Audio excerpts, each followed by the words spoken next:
My name is Victoria Dehart, and this is the Fundamentals of Leadership.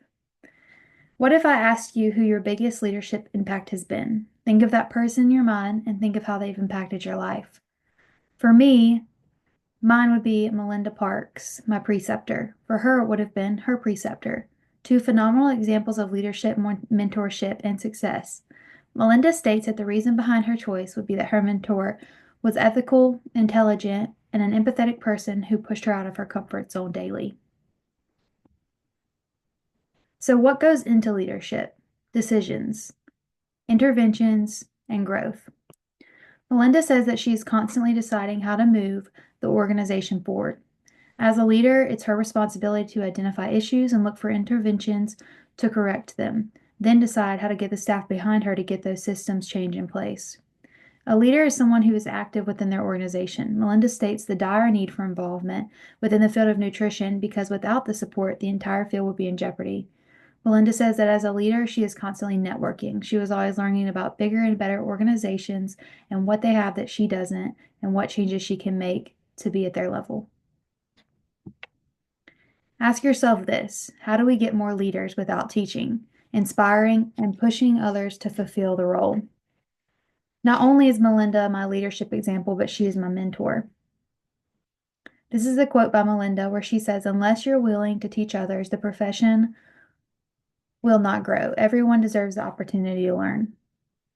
Melinda accepts many interns because of this reason. When she entered the program, it was her goal to change the aspect of mentoring. She takes one intern at a time to be able to spend personal time with them and truly influence their growth in a personal way. She also alters her teaching style depending on the student.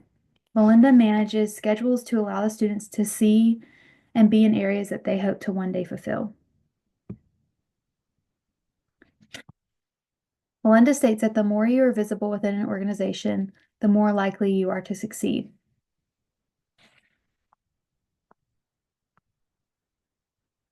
As a leader and mentor, it's important to stimulate creative thinking and cultivate inspiration. To stimulate creative thinking, Melinda states that she doesn't take no for an answer and she instills the same mentality within her team members. She pushes the team to come together to formulate how to accomplish what they want in a different manner.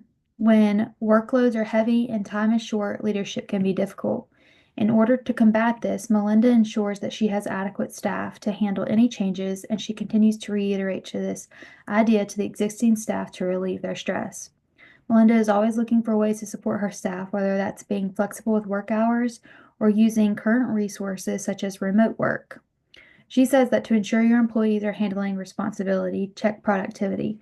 If no changes are occurring, whether they are working less or not, keep going. For fresh ideas, Melinda is always networking with other hospitals and organizations. Melinda ensures diversity among her team members to include different backgrounds, interests, and responsibilities to ensure that there are new ideas and views within the team. All of these things leave room for fresh inspiration and creative thinking.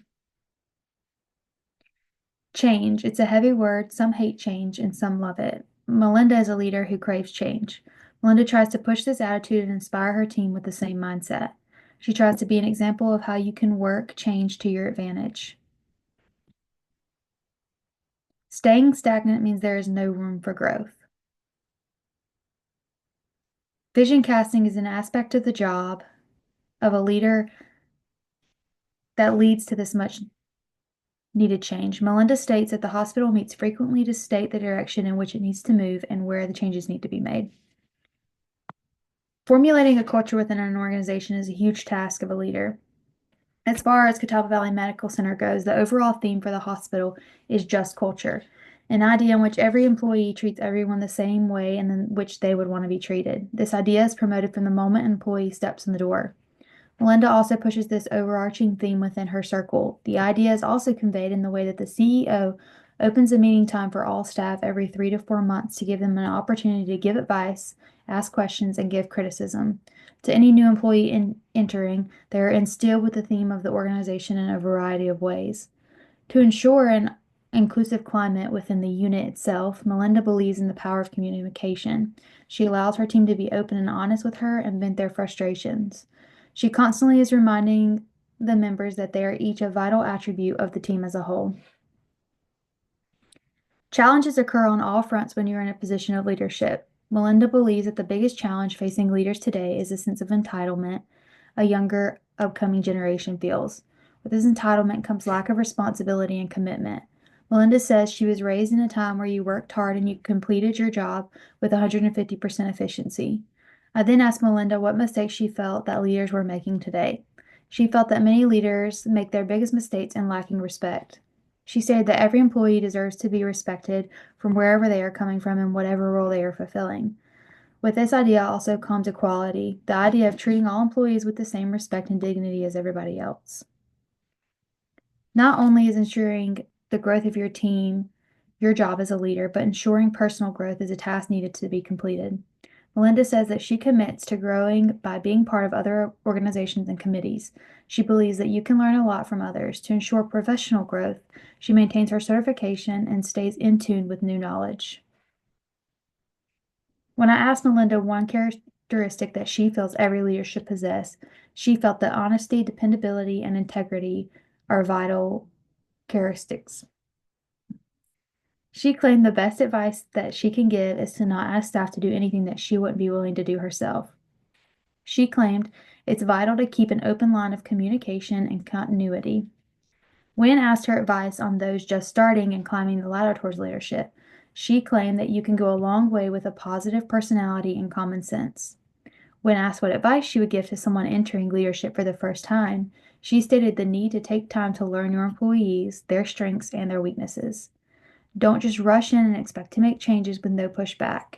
Leadership is about forming relationships.